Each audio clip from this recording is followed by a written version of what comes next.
Bienvenido a Confesiones de Tramposos. Comencemos con la historia de hoy. Lo dijo como si estuviera pidiendo comida para llevar. Ya no te amo. Sin advertencia, sin lucha, sin lágrimas, solo 5 palabras. Recuerdo que me quedé allí parado y me pregunté si la había escuchado mal. No pregunté por qué y no levanté la voz. Simplemente asentí una vez y dije, «Está bien», eso fue todo. Rebecca parecía casi aliviada, como si hubiera estado conteniendo la respiración durante años, y finalmente exhaló. Subí las escaleras, preparé una pequeña maleta y doblé todo como si estuviera saliendo de un hotel en el que me había quedado demasiado tiempo. Tomé solo lo que necesitaba. Algunas camisas, mi caja de herramientas y la vieja guitarra de viaje que no había tocado en años. Ella no levantó la vista cuando pasé junto a ella al salir. El camino de entrada brillaba y podía ver su reflejo en la ventana de la cocina. Ella no se movió. Conduje durante 2 horas sin saber a dónde iba. A medianoche llegué a un pueblo tranquilo llamado Riverside. Me detuve cerca de una imprenta que tenía un cartel de «Se alquila habitación» en la ventana y toqué. El propietario, el señor Whitaker, era un hombre mayor, cojo y de mirada fija. Me miró la bolsa que llevaba en el hombro y dijo, «Pareces alguien que necesita un lugar donde desaparecer por un tiempo». No estaba equivocado. Por la mañana, tenía una pequeña habitación encima de la tienda, una ventana, una cama y un silencio lo suficientemente denso como para respirar. Al día siguiente, encontré trabajo en la biblioteca pública apilando libros devueltos. Nadie me preguntó de dónde vengo. A nadie le importó. Por primera vez en años dormí toda la noche. Pero pronto aprendí que el silencio nunca permanece vacío por mucho tiempo. Pasaron 3 semanas antes de que volviera a saber de ella. Todo empezó con un mensaje de texto. Solo una foto de mis viejas zapatillas de correr junto a la puerta trasera. El título decía, «Deja estos». Lo miré fijamente durante 1 minuto y luego lo borré. 2 días después, llegó otro mensaje de un número que no reconocí. Aún así, pones orden en el desorden. Eso era algo que Rebecca solía decir cuando arreglaba cosas en la casa. Cajones, tuberías, su estado de ánimo. No respondí. Riverside tenía una forma de tragarse el ruido. Por las mañanas, abría la biblioteca con café en la mano. Por las noches me sentaba junto a la ventana que había encima de la imprenta. La paz era sencilla. Leer, trabajar, dormir. Maya Álvarez tenía una tienda de plantas al lado. Ella me saludaba cuando bajaba a tomar un café. Una vez me entregó un pequeño helecho y me dijo, «Trata de no matarlo. Les gusta la gente tranquila». No tuve corazón para decirle que no había conservado nada vivo en meses. Entonces, una noche, mientras cerraba la biblioteca, mi teléfono volvió a vibrar. Sin identificador de llamadas, solo un mensaje de voz. Cuando lo escuché, no había voz, solo el sonido de una radio. Terminó con un leve ruido, tal vez un plato golpeando el mostrador. Sabía lo que era esto. Ni amor, ni arrepentimiento, ni culpa. Una semana después, llegó un sobre a la secretaría de la biblioteca, dirigido con su letra. Dentro estaban los papeles del divorcio, limpios, formales, sin una sola nota. Ella ya había firmado todo, propiedades, cuentas, nada de pensión alimenticia. Era como si quisiera borrarme eficazmente. Los firmé y los envié por correo el mismo día. Sin vacilación, sin mensaje. Por primera vez desde aquella noche en la cocina, pensé que realmente todo había terminado. Me equivoqué porque dejar ir no siempre es lo mismo que terminar. El primer paquete apareció un mes después. Sin dirección de retorno, solo mi nombre escrito en letras pequeñas y prolijas. Dentro había un puñado de viejos recuerdos que no había pedido. Entradas para el concierto de nuestro 5º aniversario, una tira de fotos de nosotros haciendo caras estúpidas y la navaja que perdí hace 3 años. Ninguna nota, ninguna explicación, solo fantasmas en una caja de cartón. Lo dejé detrás del mostrador de la biblioteca hasta la hora de cierre. Luego lo saqué y lo tiré al contenedor sin abrirlo nuevamente. Esa tarde, mientras subía las escaleras hacia mi apartamento, Capté el tenue reflejo de los faros de unos coches estacionados al otro lado de la calle. Un sedán gris, mismo modelo que el de ella. El motor estuvo en ralentí durante unos segundos y luego arrancó. Me dije a mí mismo que era coincidencia. Quería creer eso. 2 noches después, recibí un mensaje en mi teléfono. Solo una línea. Te afeitaste. Se me hizo un nudo en el estómago. Me había recortado la barba esa mañana antes de ir a trabajar. Nadie me vio excepto el personal de la biblioteca, y ninguno de ellos sabía mi número. Revolví mi bolso. Fue entonces cuando lo encontré.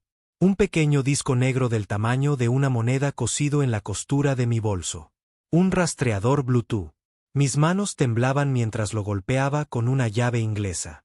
El sonido que hizo fue más suave de lo que esperaba, como si se rompiera una concha.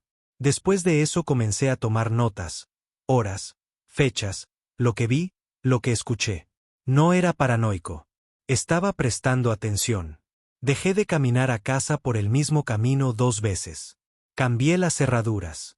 Rebeca había presentado la solicitud de divorcio, pero estaba claro que no lo había aceptado. Ella vivía entre las cenizas, intentando arrastrarme de nuevo hacia allí. Y, aún así, mantuve mi distancia de malla. Ella no necesitaba ser parte de esto. Pero los problemas no piden permiso. Sigue encontrando nuevas puertas a las que llamar. Una noche llegué a casa y supe que algo no iba bien incluso antes de girar el pomo. La puerta estaba entreabierta. No muy ancho, solo lo suficiente para que se vea que no estaba trabado. Me quedé congelado. Dentro no robaron nada. Nada roto. Pero en el mostrador había una taza azul desportillada. La taza de Rebeca. Lo había usado todas las mañanas durante años. No lo había visto desde el día que me fui. A su lado, el viejo cronómetro de cocina marcaba constantemente el tiempo, fijado en 11 minutos. Nuestro matrimonio había durado 11 años. Me quedé allí escuchando el sonido, cada clic más fuerte que el anterior hasta que se detuvo. Entonces me di cuenta de la foto en el suelo. Era una foto de Maya y yo tomada afuera de su tienda, riéndonos de algo. Se había impreso recientemente. Alguien nos había seguido. Llamé a la policía. La oficial Ellen Grant llegó 1 hora después. Alta, tranquila y medio interesada. Miró a su alrededor, tomó algunas fotografías y escribió en su bloc de notas. La puerta no parece forzada, dijo. Podría ser alguien que conozcas. Quizás un ex tratando de llamar tu atención. La miré fijamente. Ella entró en mi casa. Ellen se encogió de hombros. No hay nada dañado y no estás herido. Documentalo. Llama si aparece de nuevo. Eso fue todo. Después de que ella se fue, me senté en el sofá y me quedé mirando esa taza. Durante mucho tiempo pensé en qué tipo de persona entra en la vida de alguien después de terminarla en silencio, como si todavía perteneciera al lugar.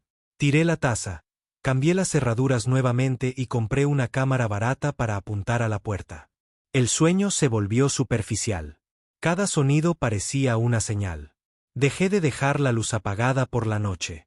La culpa de Rebeca se había convertido en algo más agudo, algo que quería control. Ella no me extrañaba. Ella me estaba mirando. Y finalmente entendí que el silencio ya no era protección. Era un cebo. Decidí que ya no esperaría más su siguiente movimiento. En la biblioteca, el guardia nocturno Eddie notó que estaba distraído y me preguntó si algo andaba mal. Le dije lo justo para que entendiera. Él me dio un número. Llama a Ben Carter, dijo. Investigador privado. Chico tranquilo. Sin tonterías. Ben me conoció en un restaurante en las afueras de la ciudad. Parecía más un profesor de matemáticas que un detective. Camisa abotonada, voz tranquila, mirada firme. Después de escuchar todo, preguntó, ¿quieres asustarla o detenerla? Deténla, dije. Él asintió una vez. Entonces tendrás que dejar que se exponga. El plan era simple. Reabrí mis redes sociales, publiqué algunas fotos inofensivas, un estante de la biblioteca, un estuche de guitarra roto, el cartel de la cafetería de abajo.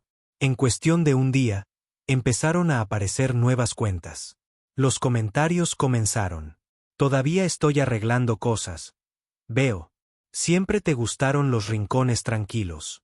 Sin nombres, sin foto de perfil, pero era ella. Ben rastreó la actividad en 48 horas. Todas las cuentas estaban vinculadas a Rebecca Jameson. Me mostró el informe. Ella nos visita 2 veces por semana. Ben dijo, deberías saber lo que guarda allí.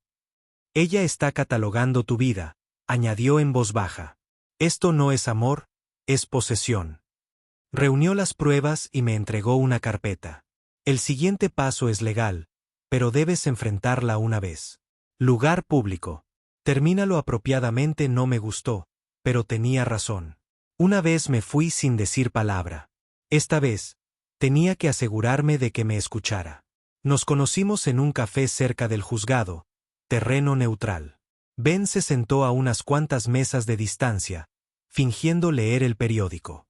Rebecca llegó 15 minutos tarde.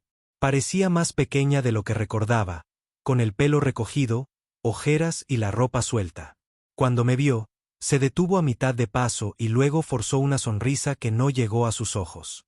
«Hola, Larry», dijo con voz temblorosa. «Rebecca», respondí. «Nada más». Ella se sentó, miró a su alrededor y luego susurró.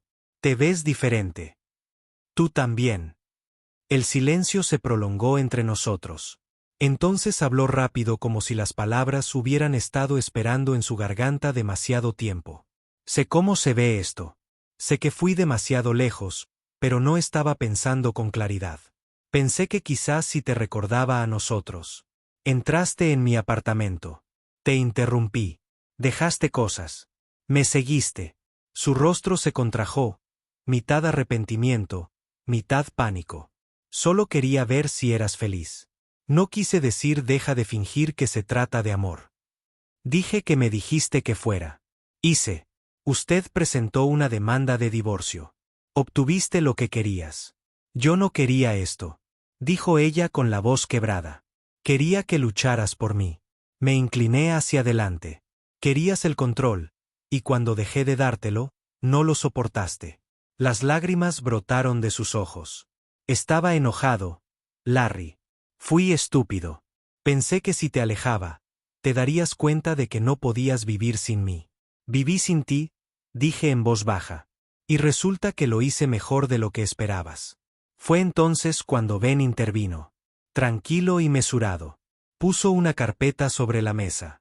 «Señorita Jameson, este es un aviso de una orden de no contacto. La comunicación o presencia continua cerca del señor Bennett se considerará acoso». La cara de Rebecca se puso pálida. «¿Contrataste a alguien para espiarme?» «No», dije. «Contraté a alguien para detenerte». Ella se puso de pie de repente, y la silla rozó el suelo. «Déjame guardar algo, Larry. Solo una pieza». Negué con la cabeza. «Perdiste ese derecho». Luego ella se fue. Ben la vio irse y luego se volvió hacia mí. «Hiciste la parte difícil». Pero en el fondo sabía que aún no había terminado. Esperaba que esa reunión fuera el final. Durante unos días, casi lo sentí así.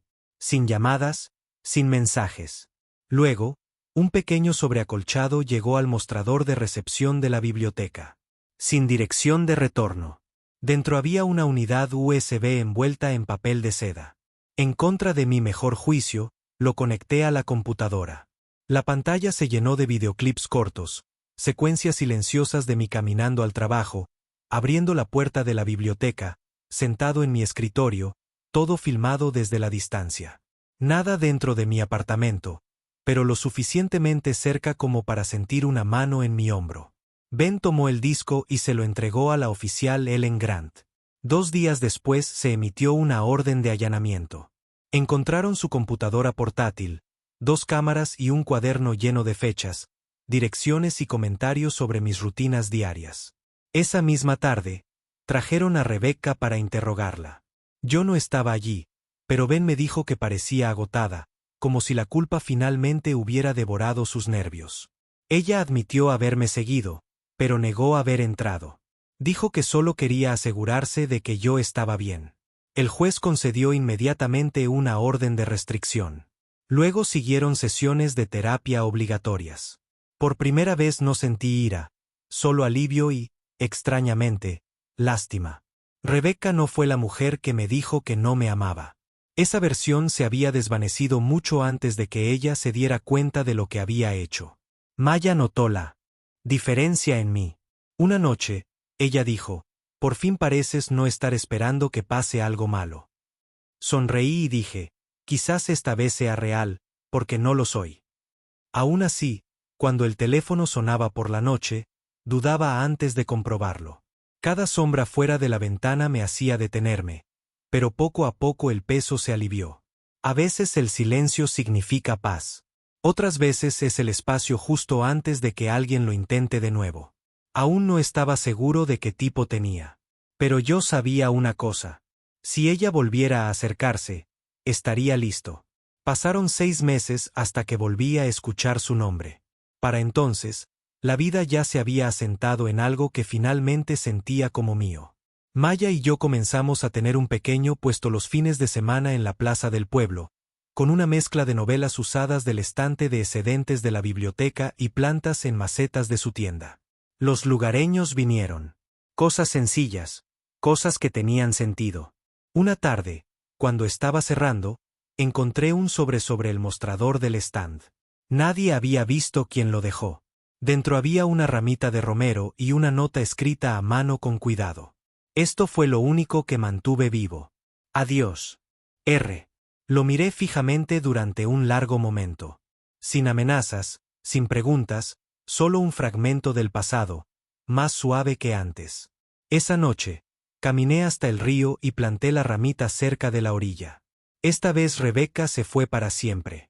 El oficial Grant confirmó que había completado su terapia y se había mudado fuera del estado. Ben envió un breve mensaje una semana después. Todo en silencio. La paz no es dramática. No se anuncia por sí solo.